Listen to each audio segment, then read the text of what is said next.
எல்லாரும் எப்படி இருக்கீங்க? நல்லா இருக்கீங்களா? நாங்க ரொம்ப நல்லா இருக்கோங்க. பிள்ளைங்க ஏதாவது ஒரு ஸ்நாக்ஸ் டெய்லி ஸ்கூல் விட்டு வந்தா, நம்மள மாதிரியே அவங்களும் கேட்டுட்டே இருக்காங்க. சரி இன்னைக்கு வாங்க ஒரு புது விதமா ஒண்ணு ஸ்வீட் செய்யலான்னு களத்துல இறங்கிட்டேன். அதுக்கு ஒரு 1 1/2 லிட்டர் பால அடுப்புல வச்சு, நல்லா கிளறுன்னு கிளறணும். அதனால இல்லாட்டி அடி பிடிச்சிரும். ஒரு கரண்டி எடுத்து அந்த பால நல்லா கிளறிட்டே இருக்கேங்க. எங்க வீட்ல தான் இப்படியா? இல்ல உங்க வீட்லயும் அப்படியான்ட்டு கீழ கமெண்ட்ல சொல்லுங்க. இப்போ ஒரு கஸ்டர்ட் பவுடர் 2 டீஸ்பூன் எடுத்து லம்ப்ஸ் இல்லாமல் நல்லா கிளறணுங்க. அந்த பால் ஆறின பால்லையே நல்லா கலக்கிட்டு அப்புறம் அதில் சேர்க்கணும். நீங்கள் டேரெக்டாக சேர்த்துட்டீங்கன்னா ஃபுல்லாக லம்ப்ஸ் ஆயிருங்க.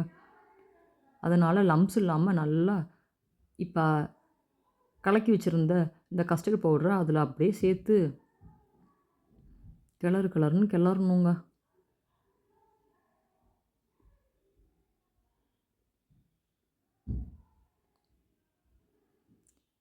பார்த்தாலே நல்லா தெரியுது. நல்லா சூப்பராக வரப்போகுதுன்னு நினைக்கிறேன். இப்போ நல்லா கிண்டிக்கிட்டே இருக்கேன். இப்போ ஒரு 6 டீஸ்பூன் சுகர் எடுத்து அதில் அப்படியே சேர்க்குறேங்க. சேர்த்து அதையும் நல்லா கிளறுன்னு கிளறி பாருங்களேன் எப்படி இருக்குதுன்னு பார்க்கவே திக்கா சூப்பராக இருக்குது. இப்போ அப்படியே கரண்டியோட பேக் சைடில் பார்த்தீங்கன்னா அப்படியே ஒரு பிசுபிசுப்பு தன்மை இருக்கும் பாருங்கள். கையை தொட்டு பார்த்தா ஜெல்லு ஃபார்மில் தெரிஞ்சுச்சுங்க. அப்போ நானாக நினச்சிக்கிட்டேன் சரி இது கரெக்டாக ஒரு ஃபார்முக்கு வந்துருச்சுன்னு சொல்லி.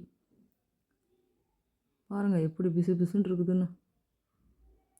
இப்போ என்ன பண்ணணும்னா அப்படியே இந்த ஸ்டவ்வை ஆஃப் பண்ணி சூப்பராக செட் ஆயிருச்சு. இன்னும் வேணும்னாலும் உங்களுக்கு கொஞ்சம் நீங்கள் சுண்ட வச்சுக்கலாம். இப்போ நான் அடுப்பை ஆஃப் பண்ணிடுறேன். வாங்க என்னென்ன ஃப்ரூட்ஸ்லாம் எடுத்து வச்சுருக்கேன்னு பார்க்கலாம். கிரேப்ஸ் எடுத்து வச்சுருக்கேன், பைனாப்பிள் எடுத்து வச்சுருக்கேன், ஆரஞ்சு இருக்குது, ஆப்பிள் எடுத்து வச்சுருக்கேன், பொமோகிரானேட் எடுத்து வச்சுருக்கேன். என் பசங்க அவ்வளோவா ஃப்ரூட் சாப்பிட மாட்டாங்க. இந்த மாதிரி கலந்து கொடுத்தோம்னா ஜாலியாக சாப்பிட்ருவாங்க. இந்த ஃப்ரூட்ஸுன்னு தான் இல்லை, உங்களுக்கு என்னென்ன ஃப்ரூட்ஸ் இருக்கோ இல்லை ஏதாவது டூட்டி ஃப்ரூட்டி என்ன வேணால் போட்டுக்கலாங்க. ஆனால் செமைக்கு ரொம்ப ரொம்ப நல்லா டேஸ்ட்டாக இருக்கும். பாருங்கள் எவ்வளோ ஒரு க்ரீமியாக இருக்குதுன்னு. இந்த டேஸ்ட்டுக்கு நான் கேரண்டிங்க. சூப்பராக இருக்கும். கட்டாயம் ஒரு நாளைக்கு செஞ்சு கொடுங்க. இப்போ ஆப்பிளை சேர்த்துக்கிறேன், பொமோகிரானேட் சேர்த்துக்கிறேன்,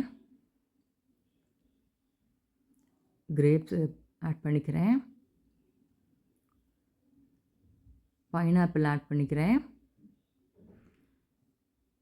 லாஸ்ட்டாக இருக்க நம்ம ஆரஞ்சும் ஆட் பண்ணிக்கிறேங்க.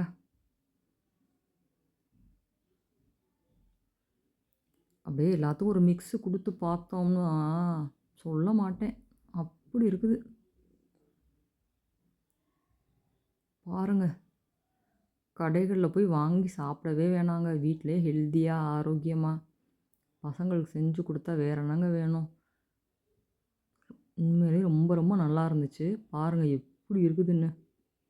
இதை ஃப்ரிட்ஜில் வச்சு பசங்களுக்கு ஒரு சர்ப்ரைஸ் பண்ணோன்னு வச்சுக்கோங்களேன், சூப்பராக இருக்கும். ஆனால் நம்மளுக்கு தான் வேகமாக சாப்பிடணுமே, அதனால் நான் ஒரு பவுலில் எடுத்துக்கிறேங்க.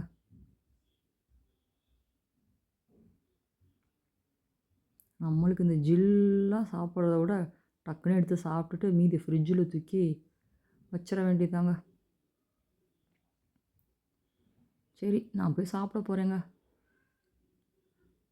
பாருங்கள் கிரேப்ஸ் வான்னு சொல்லுது. ஓகே பாய்ங்க, உங்களை இன்னொரு வீடியோவில் சந்திக்கிறேங்க. டாட்டா பாய் பாய்.